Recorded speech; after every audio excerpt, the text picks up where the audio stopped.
주님 다시 오실 때까지 나는 이 길을 가리라.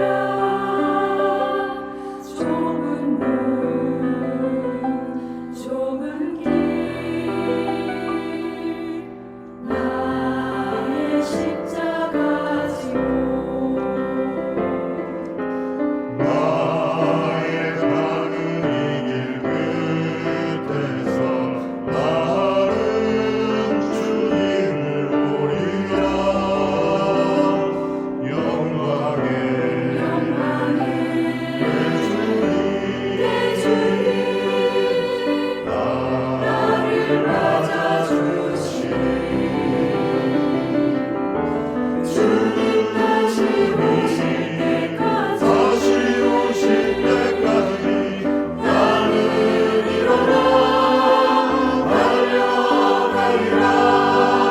주의 영광 온 땅 덮을 때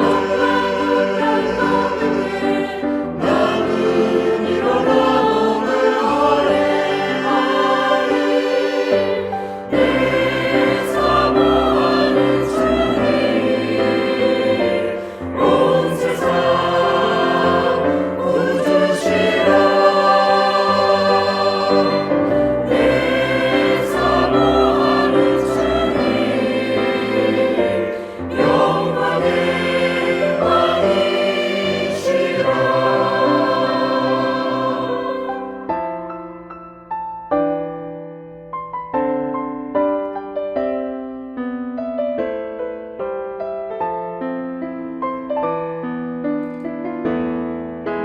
주님 다시 오실 때까지 다시 오실 때까지 나는 일어나 달려가리라.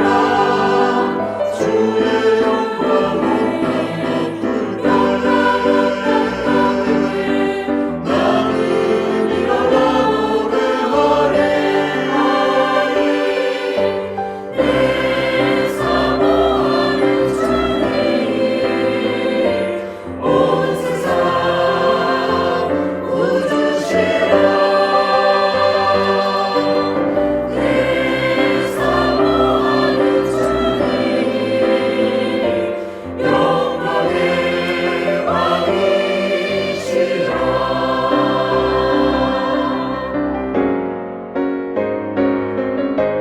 내 사모하는 주님 온 세상 구주시라. 내 사모하는 주님 영광의 왕이시라. 영광의 왕이시라. 영광의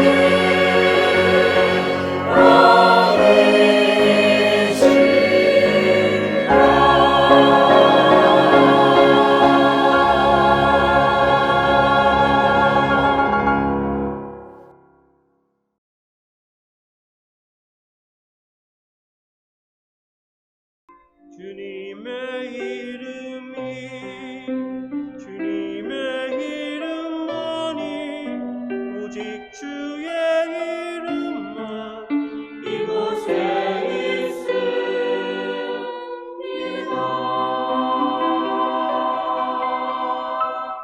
아멘.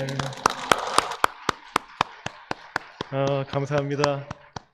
성가대 영상도 너무 좋았는데 또 오랜만에 이렇게 라이브로 찬양을 드리니까 더 너무 은혜가 되는 것 같습니다. 갑절의 은혜로 주심을 하나님께 감사드리며 영광의 박수를 올리겠습니다. 잠깐 기도하겠습니다. 주님의 은혜 감사합니다. 성가대의 귀한 찬양으로, 아름다운 영상으로, 그리고 우리 중창단의 또 아름다운 찬양으로 저희의 마음을 열어주시니 감사드립니다. 우리 은혜 받고자 나온 우리 성도들에게 주님께서 예비하신 말씀 선포하시고 부족한 점은 가리워 주옵소서. 예수 그리스도의 이름으로 기도합니다. 아멘. 먼저 방역수칙이 바뀌어가지고 이 마스크를 쓰고 설교하게 됨을 양해를 부탁드리겠습니다. 이 한 동물원에 이 낙타 모자가 있었습니다. 엄마와 아들이었는데 이 낙타 아들이 궁금한 게 너무 많았어요. 그래서 엄마 낙타에게 묻습니다. 엄마, 우리는 왜 발가락이 세 갈래로 갈라져 있어요? 아, 그거는 우리가 사막의 모래를 걸을 때에 미끄러지지 않도록 하기 위해서지. 그리고 또 다른 질문을 합니다. 엄마, 그러면 우리 눈썹이 긴 이유는 뭐예요? 아, 그거는 사막의 모래바람을 막아내고 시야를 확보하기 위해서야. 이해가 됐습니다. 그런데 또 질문을 합니다. 엄마, 그럼 우리 등 뒤에 혹은 왜 있는 거죠? 아, 그건 물이 없는 사막에서 무사히 다니려고 물을 보관하기 위해서 있는 거야. 다 이해가 됐습니다. 근데 이 아들 낙타가 정말 이해하지 못하는 것이 하나 있었습니다. 자, 엄마, 그런데 왜 우리는 동물원에 있는 거예요? 여러분들은 어느 동물원에 계십니까? 혹시 자신을 어떤 우리에 가두고 계신 건 아닌지요? 그러니까 낙타는 이 뜨겁고 광활한 그 사막을 누비면서 살도록 지어졌습니다. 하나님이 그렇게 만드신 거죠. 하나님이 우리를 만드신 것도 그 몰래의 목적을 가지고 계십니다. 그게 뭔지 에베소서를 한번 보겠습니다. 2장 10절입니다. 우리는 하나님의 작품입니다. 선한 일을 하게 하시려고 하나님께서 그리스도 예수 안에서 우리를 만드셨습니다. 하나님께서 이렇게 미리 준비하신 것은 우리가 선한 일을 하며 살아가게 하시려는 것입니다. 우리 작품이라고 하지요. 작품으로 번역된 헬라어는 포이에마입니다. 영어로 포임, 시라는 말의 어원입니다. 시라는 것이 무엇입니까? 인간의 언어로 표현된 것 중에 가장 정제된 예술이죠. 거르고 또 걸러가지고 가장 아름다운 말 뽑아가지고 만든 것이 바로 시입니다. 우리가 그런 작품이란 것입니다. 한 예술가를 대표하는 작품을 마스터피스라고 합니다. 걸작 또는 명작이라고 부르죠. 평생 한두 개의 작품이 이런 마스터피스가 되는 것입니다. 그런데 하나님께서는 마스터피스가 따로 없습니다. 우리 한 사람 한 사람이 모두 하나님이 정성을 쏟고 아끼시는 걸작품, 마스터피스라고 하는 것입니다. 그런데 하나님이 이런 걸작품을 그냥 벽에다가 걸어두고 보려고 만드신 것이 절대 아닙니다. 사용하시려고 만드셨습니다. 그 사용 목적이 있다는 것입니다. 그걸 에베소서에서 아까 뭐라고 얘기합니까? 다시 한번 읽어보겠습니다. 우리는 하나님의 작품입니다. 선한 일을 하게 하시려고 하나님께서 그리스도 예수 안에서 우리를 만드셨습니다. 우리를 만드신 목적이 무엇이랍니까? 선한 일을 하게 하시려고. 우리는 선한 일을 위해 창조된 걸작이란 것입니다. 그런데 이 걸작이 죄로 인해 가지고 사슬에 매이고 감옥에 갇혀버린 것입니다. 동물원에 갇혀버린 것입니다. 죄로 인해 그 감옥에서 갇힌 것을 해방시키신 것이 바로 예수 그리스도의 십자가인 것입니다. 빌립보서 1장 6절을 읽겠습니다. 선한 일을 여러분 가운데서 시작하신 분께서 그리스도 예수의 날까지 그 일을 완성하시리라고 나는 확신합니다. 선한 일을 우리 가운데 시작하신 분, 그분이 바로 예수 그리스도임을 믿으시기 바랍니다. 주님은 우리가 창조된 목적, 선한 일을 하게 하시려는 그 목적을 회복시키려고 우리를 구원하신 것입니다. 자, 여기서 한 가지 주목할 것이 있습니다. 하나님은 우리를 창조하시고 선한 일을 우리 가운데 시작하셨다는 겁니다. 나 하나만을 위해서 내 마음, 나 개인 안에서가 아니라 우리 공동체 안에서 시작하셨다는 겁니다. 성경에서 그리스도인을 성도라고 부르죠. 거룩한 무리라는 뜻입니다. 거룩한 사람을 성인, 성자라고 부릅니다. 예수님, 석가모니, 공자, 소크라테스 4대 성인이라고 부르죠. 보통 사람은 범접할 수 없는 경지입니다. 그럼에도 불구하고 성경은 우리를 성도라고 부릅니다. 우리는 결코 혼자서는 성자가 될 수 없습니다. 하지만 공동체로 함께 있을 때는 거룩하다고 여깁니다. 함께 있고 하나가 될 때 하나님의 은혜로 우리는 성도라고 불릴 수 있는 것입니다. 그 이유가 있습니다. 그리스도 예수께서 우리 안에 선한 것을 시작하셨기 때문입니다. 예수님께서 시작하신 것은 바로 이런 것입니다. 마가복음 10장 45절을 읽겠습니다. 인자는 섬김을 받으러 온 것이 아니라 섬기러 왔으며 많은 사람을 구원하기 위하여 치를 몸값으로 자기 목숨을 내주러 왔다. 예수님은 섬기러 오셨습니다. 예수님의 삶 그 자체가 섬김이었습니다. 십자가도 섬김이었습니다. 많은 사람을 구원하시기 위해 십자가를 지셨습니다. 사랑하시기 때문에 십자가를 지셨습니다. 자, 그런데 예수님이 인간을 사랑하시기 때문에 십자가를 지셨고 그 이전에 하나님을 사랑하시기 때문에 십자가를 지신 것입니다. 그 부르심에 순종하기 위해 하나님을 섬기기 위해 바로 이 십자가를 지신 것입니다. 에베소서 5장 2절을 읽겠습니다. 그리스도께서 여러분을 사랑하셔서 우리를 위하여 하나님 앞에 향기로운 예물과 제물로 자기 몸을 내어주신 것과 같이 여러분도 사랑으로 살아가십시오. 여기서 두 가지 하나님을 섬기는 방식이 나타납니다. 자, 섬긴다는 말은 히브리어로 아바드입니다.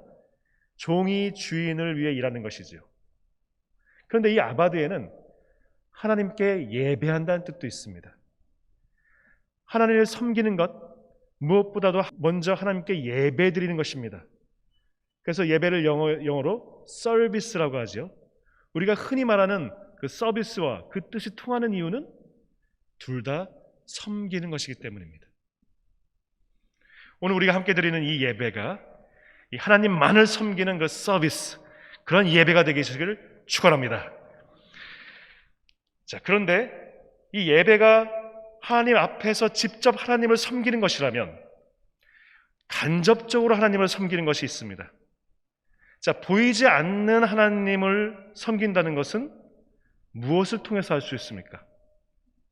보이는 이웃을 섬기는 것입니다. 우리가 이웃을 섬김으로 하나님을 섬기는 것, 이것을 우리는 사역, 미니스트리라고 부릅니다. 헬라어로는 디아코니아라고 부르는 것이죠. 섬김이란 뜻입니다. 우리가 집사로, 권사로, 장로로 이러한 직분을 다 디아코니아라고 부릅니다. 사역자, 섬김이기 때문입니다. 그런 의미에서 모든 성도는 다 사역자이고 모든 성도는 다 섬기는 사람입니다. 모든 교인이 사역자다, 이 말이 이 오늘날 교회에서 너무도 중요한 개념이 되었습니다.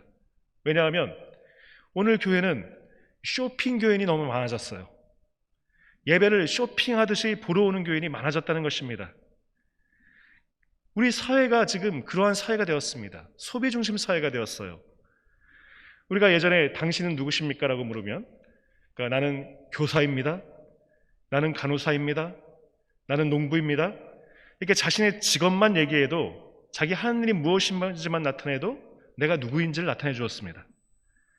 그러나 요즘은 좀 달라졌습니다. 나는 50평 아파트에 사는 사람입니다. 나는 외제 스포츠카를 몰고 다니는 사람입니다. 나는 명품의 핸드백을 메고 다니는 사람입니다. 이 코로나 때문에 조금은 뜸해졌지만은 여행 사진을 늘 올리고 맛집을 찾아다니면서 자기 SNS에 올리는 것, 그것이 자신의 모습인 것처럼 되었던 것이죠. 무엇이 필요해서 구매하지 않습니다. 그 물건을 소유하는 것이 내가 어떤 사람인지를 말해주기 때문에 구매하게 된 것이지요. 그러면서 서로 자꾸 비교하게 되고 나보다 더 좋은 차, 나보다 더 큰 아파트, 이런 비교의식 때문에 그 마음이 병드는 사회가 되었습니다. 사회가 이렇게 소비 중심으로 가다 보니까 교회도 이러한 소비자 중심으로 가는 모습이 나타나는 것입니다. 이 교회 가면 설교가 좋다더라. 저 교회 가면은 프로그램이 좋다더라. 마치 쇼핑하듯이 찾아가는 소비자가 되는 것입니다. 교회가 이러면 목회자 마치 이 종교 상품을 판매하는 사람처럼 성도들이 뭘 좋아할까 고민하고 그 구매에 맞춰주는 그런 노력을 하게 되는 것입니다. 미국의 교회 성장 전문가인 톰 레이너 박사가 있습니다. 그가 자신이 운영하는 웹사이트 Church Answers, 교회가 답이다 라는 그 웹사이트에 최근에 소비자 교인이 교회를 떠나는 이유라는 글을 실었습니다. 소비자 교인, 방금 말씀드린 쇼핑 교인을 말하는 것이죠. 이러한 쇼핑 교인들이 교회를 떠나는 이유가 있습니다. 뭐라고 하고 떠나냐면 제가 요즘 영적인 양식을 못 먹고 있습니다. 이게 가장 큰 이유라는 거예요. 그런데 이 톰 레이너 박사는 이러한 쇼핑 교인들이 하는 이러한 말은 대부분 거짓말이라고 하는 것입니다. 그들의 영적인 성장이 없는 이유는 설교 때문이 아니란 것이죠. 바로 그 자신들에게 있다는 것입니다. 그들이 쇼핑 교인이기 때문에 그들에게는 없는 것, 바로 섬김이 없기 때문에 성장이 없는 것입니다. 자, 교회를 이 축구 경기라고 해보겠습니다. 교회가 축구 경기면 선수는 누구입니까? 우리 교회가 지금은 코로나 때문에 사역자가 좀 부족하지만 예전에는 한 11명 충분히 됐었죠. 그러니까 사역자, 이 교육자가 11명이 축구 선수. 성도들은 이제 관중석에서 이제 열심히 응원해 주시는 거죠. 이 박수도 쳐주시고 헌금도 하고 기도도 해주시고 중보해 주시면서 이 프로 선수들, 이 목회자들이 플레이하는 것을 열심히 구경하십니다. 자, 목회자가 프로 선수가 되고 성도들이 구경꾼이 되는 것. 자, 이거는 성경적인 사역이 아닙니다. 성경은 성도들이 선수이고 목회자는 성도들을 돕는 코치라고 이야기하고 있습니다. 에베소서 4장을 보겠습니다. 그분이 어떤 사람은 사도로, 어떤 사람은 예언자로, 어떤 사람은 복음 전도자로, 또 어떤 사람은 목사와 교사로 삼으셨습니다. 그것은 성도들을 준비시켜서 봉사의 일을 하게 하고 그리스도의 몸을 세우게 하려고 하는 것입니다. 그리하여 우리 모두가 하나님의 아들을 믿는 일과 아는 일에 하나가 되고 온전한 사람이 되어서 그리스도의 충만하심의 경지에까지 다다르게 됩니다. 자, 11절에 목사와 교사를 세운 이유가 뭐라고 하고 있습니까? 12절을 같이 읽어보겠습니다. 자, 시작. 그것은 성도들을 준비시켜서 봉사의 일을 하게 하고 그리스도의 몸을 세우게 하려고 하는 것입니다. 성도들을 준비시켜서 봉사의 일, 섬기게 하고 그리스도의 몸, 교회를 세우게 하는 것입니다. 목회자는 성도들이 교회를 세우도록 훈련시키고 준비시키는 일을 하는 사람들인 것입니다. 성경적인 교회는 바로 모든 교인이 사역자가 되는 교회입니다. 여러분들은 구경꾼이 되라고 부름받지 않았습니다. 쇼핑 교인이 되라고 구원받은 것이 아닙니다. 여러분들은 금메달을 목표로 그라운드에서 뛰어다니는 영광스러운 선수들인 것입니다. 만약 그런 선수들이 관중석에서 박수만 치고 있다면 그거는 동물원에 갇힌 그 낙타들과 다를 바가 없습니다. 섬김은 우리 그리스도인들의 본질이며 그리스도를 본받는 길이며 그리스도의 충만함으로 성장하는 길인 줄 믿으시기 바랍니다. 13절을 같이 읽겠습니다. 시작. 그리하여 우리 모두가 하나님의 아들을 믿는 일과 아는 일에 하나가 되고 온전한 사람이 되어서 그리스도의 충만하심의 경지에까지 다다르게 됩니다. 아멘. 믿는 일과 아는 일에 하나가 된다고 합니다. 그것이 우리를 온전케 하고 성장하게 한다고 하죠. 믿는 것과 아는 것이 하나가 된다는 말, 그게 무슨 말입니까?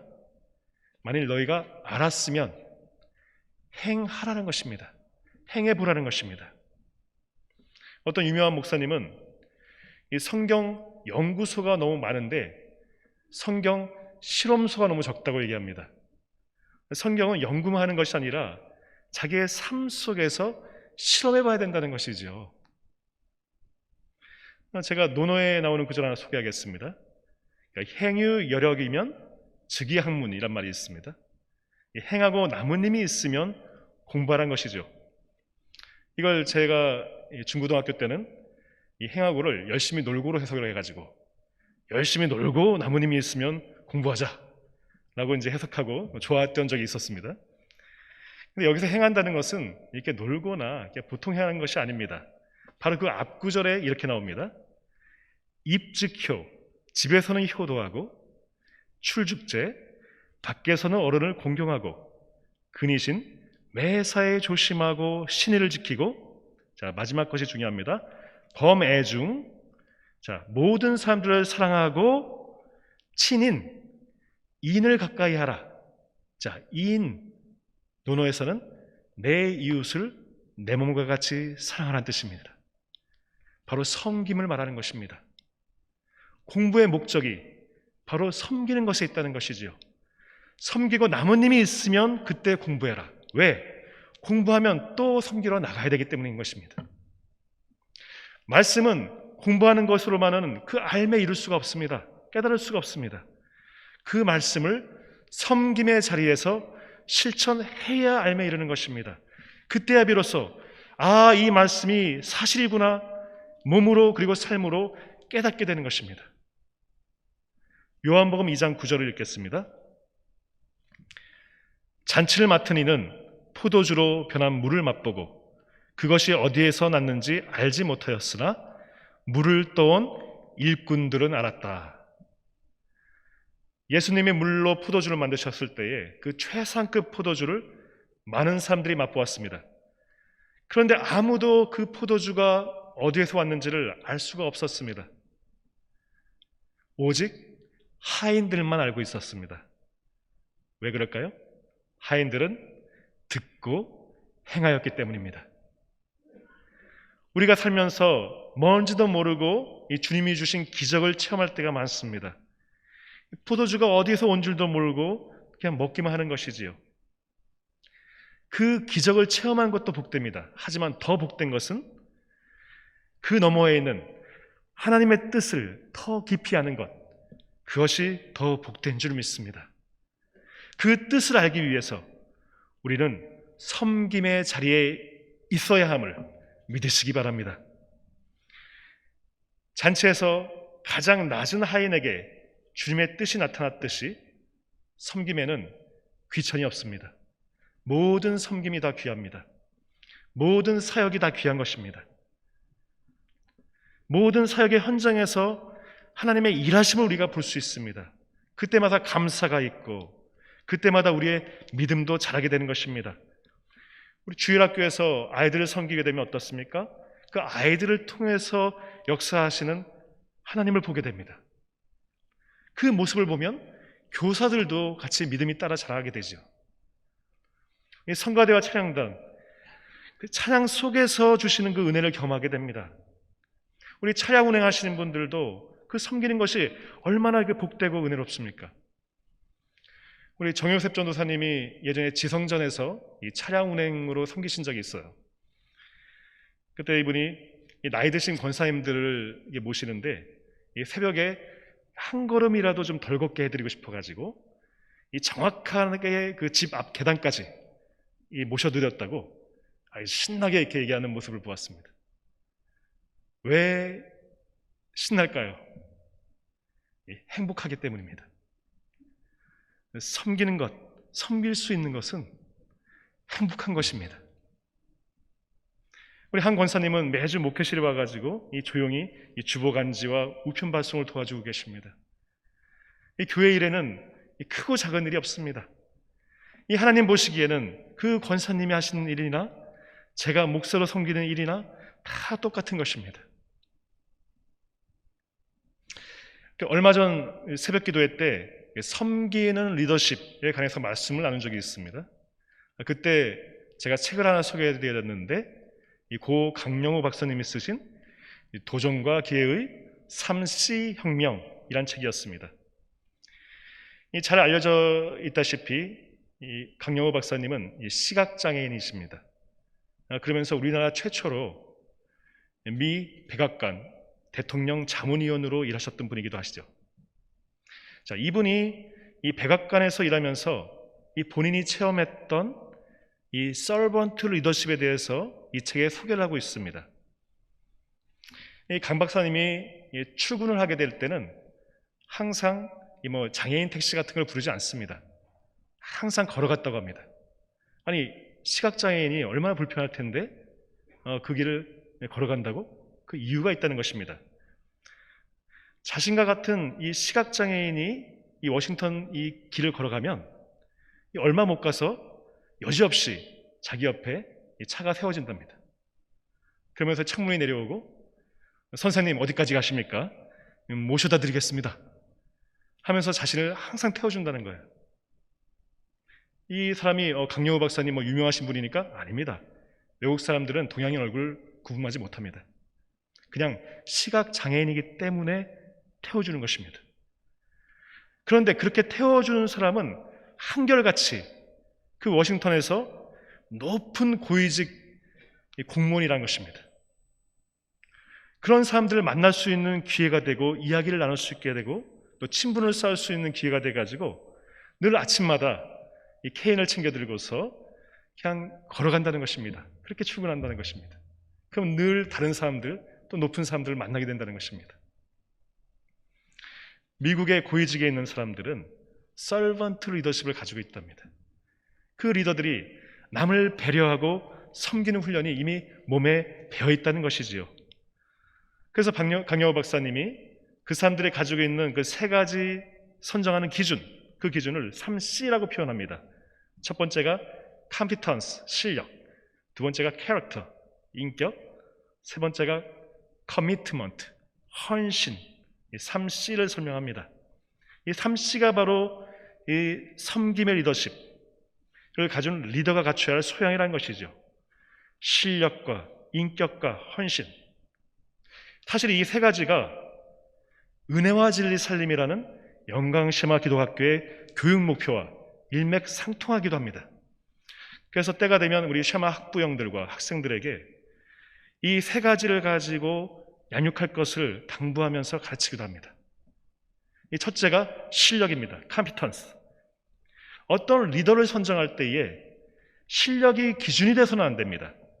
실력이 있다고 학벌이 좋다고 그런 이유가 리더를 선정하는 기준이 되어서는 안 되죠. 그러면 반드시 다른 부분에서 문제가 생기기 마련입니다. 다만 실력은 기준이 아니라 기본이어야 됩니다. 실력을 기본적으로 갖추고 있으면서 시작해야 된다는 것이죠. 실력이란 것은 연장과도 같습니다. 연마되지 않은 도끼로 나무를 팰 수는 없습니다. 학문의 도구가 없거나 변변치 않으면 이 고장난 연장으로 일하는 것과 같아가지고 이 풍성한 결실을 맺을 수가 없는 것입니다. 그래서 자신이 가장 잘하는 것을 발견하고 능력을 찾고 최선을 다해서 그것을 개발해야 되는 것입니다. 그것이 실력입니다.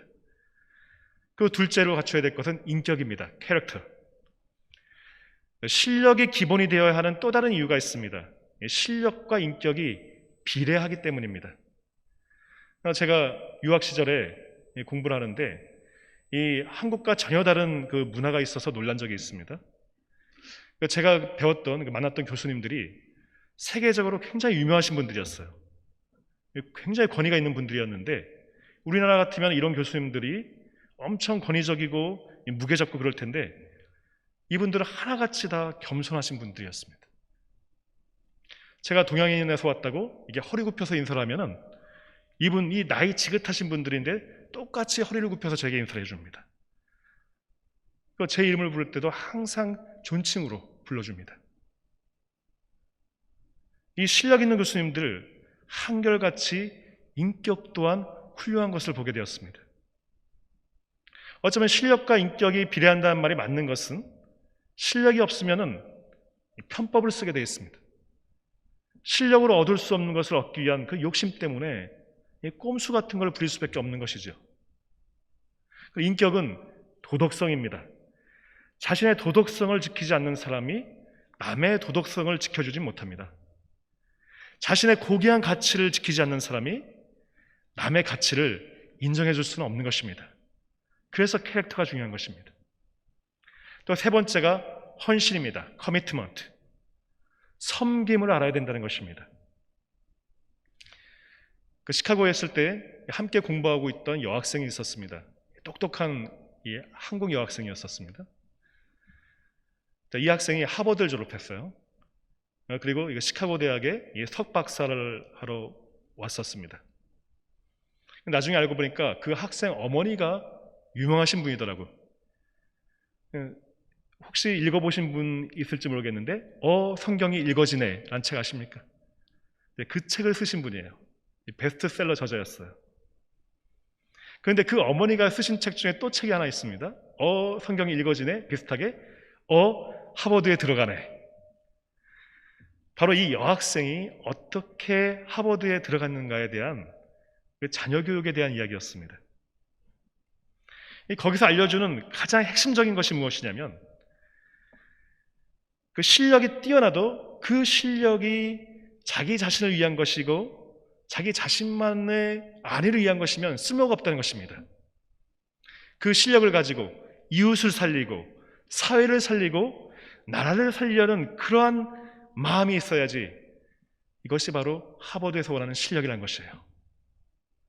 그것이 바로 강영호 박사님이 말씀했던 그 3C, 실력과 인격, 무엇보다도 커미트먼트, 바로 헌신하는 마음, 섬기는 마음이 있느냐가 중요하다는 것입니다.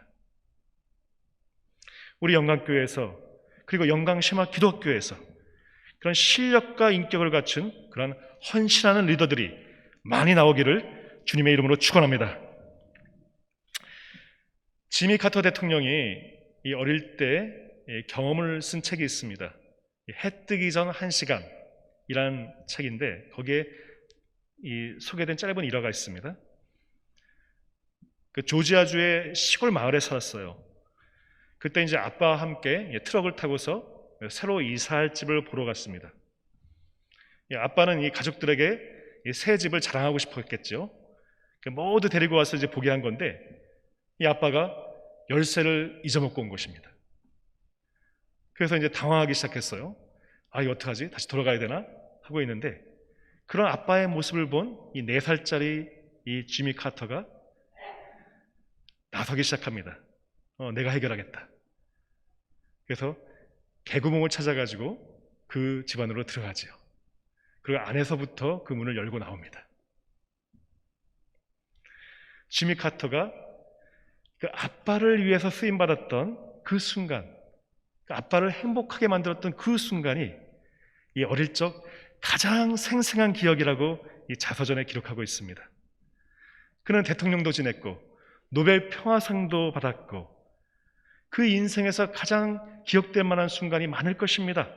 그런데 그에게 항상 제일 먼저 떠오르는 일은 바로 그 당황하는 아빠를 위해 쓰임받고 아빠에게 기쁨을 주었던 바로 4살 때의 일이라고 고백하는 것입니다. 그는 대통령 이후에도 더 바쁜 삶을 살아갔습니다. 사랑의 집짓기 운동, 중동 평화 문제, 90이 넘어서도 바로 재작년까지 이 고향에 있던 그 시골 작은 교회에서 주일학교 교사로 섬겼습니다. 그는 섬기는 기쁨이 무엇인지를 아는 분이었습니다. 오늘 말씀 26절과 27절을 함께 읽겠습니다. 시작. 그러나 너희끼리는 그렇게 해서는 안 된다. 너희 가운데서 위대하게 되고자 하는 사람은 누구든지 너희를 섬기는 사람이 되어야 하고 너희 가운데서 으뜸이 되고자 하는 사람은 너희의 종이 되어야 한다. 교회는 섬김을 몸에 익히는 공동체입니다. 누구든 위대하고자 되고자 한다면 그 사람은 섬기는 사람이 되어야 됩니다. 그 주님의 말씀처럼 우리 교회 안에 섬김의 문화가 형성이 되어야 하겠습니다. 교회의 모든 섬김은 다 똑같이 중요합니다. 앞에서 설교하는 것, 찬양하는 것, 그리고 안내하시는 분들, 그리고 청소하시는 분들, 주차 안내하시는 분들 다 모두 똑같이 귀한 것입니다. 한 영혼이 천하보다 귀하다고 했습니다. 만일 오늘 처음 오신 분, 첫 영혼이 여기 있다면 그 모든 봉사자들의 사역이 하나가 되어가지고 교회 전체가 움직여서 그 영혼을 구원하기 위해 일하는 것입니다. 그래서 각자의 사역이 크고 작건 간에 결코 작다고 할 수가 없는 것입니다. 지금은 앞에 나와서 일하는 사람이 더 많은 관심을 받지만 이름 없이 빚도 없이 섬기는 여러분들의 모든 섬김이 하나님 보시기에 아름답고 큰 상을 받을 줄 믿습니다. 하나님 앞에서는 모든 사역이 다 똑같이 중요하기 때문입니다. 우리 교회에 이러한 섬김의 문화가 형성되기를 소망합니다. 우리 영광교회가 섬기는 삶을 통해서 샬롬을 누리는 사랑의 공동체가 되기를 소망합니다. 섬기는 삶을 통해서 하나님을 기쁘시게 하는 교회가 될 줄 믿습니다. 천국의 기쁨을 함께 누리고 세상에 그 기쁨을 전하는 행복한 교회가 되기를 주님의 이름으로 축원합니다. 우리 함께 찬양하기 원합니다. 당신의 그 섬김이 천국에서 해같이 빛나리. 함께 찬양하겠습니다.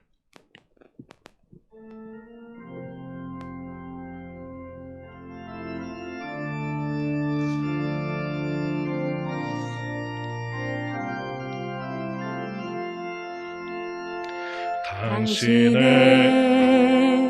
그 섬김이 천국에서 해같이 빛나네.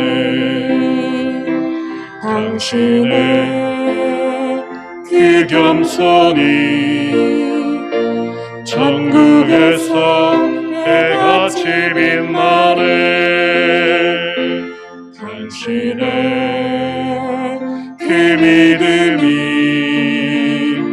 천국에서 해같이 빛나리. 당신의 그 충성이 천국에서 해같이 빛나리. 주님이 기억하시면 족하리. 예수님 사랑으로 가득 찬 모습, 천사도 흠모하는 아름다운 그 모습, 천국에서 해같이 빛나리. 당신의 그 순종이 천국에서 해같이 빛나리. 당신의 그 사랑이 천국에서 해같이 빛나리. 당신의 그 찬송이 천국에서 해같이 빛나리. 당신의 그 헌신이 천국에서 해같이 빛나리. 주님이 기억하시면 족하리. 불타는 사명으로 가득 찬 모습, 천사도 흠모하는 아름다운 그 모습, 천국에서 해같이 빛나리. 우리 이 시간 다 함께 합심해서 기도하기 원합니다. 주님 앞에 거룩한 공동체 되기 원합니다. 사랑의 공동체 되기 원합니다. 성도 한 사람 한 사람 서로 귀히 여기며 섬기는 교회 되게 하여 주옵소서. 주여, 크게 한번 외치고 기도하겠습니다. 주여, 아버지여, 우리의 성령이 충만한 교회 되기 원합니다. 사랑이 넘치는 행복한 교회 되기 원합니다.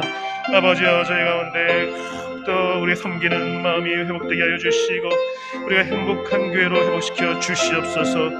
주의 거룩하심이 이 교회를 통해서 아버지의 영광 돌리는 교회가 되기 원합니다. 하나님의 이름을 거룩하게 할 말이 이 교회에 일어나게 좀 도와주시옵소서. 아버지의 나라가 우리 교회에서 이루어지기를 원합니다. 주의 의와 평강과 희락이 넘치는 교회가 되게 하여 주시옵소서. 그 천국이 이루어지게 하여 주시옵소서. 우리 교회를 통치하여 주시옵소서. 하나님의 말씀대로 세워지기 원합니다. 하나님이 기뻐하시는 교회가 되기 원합니다. 우리 교회를 통해서 하나님의 나라가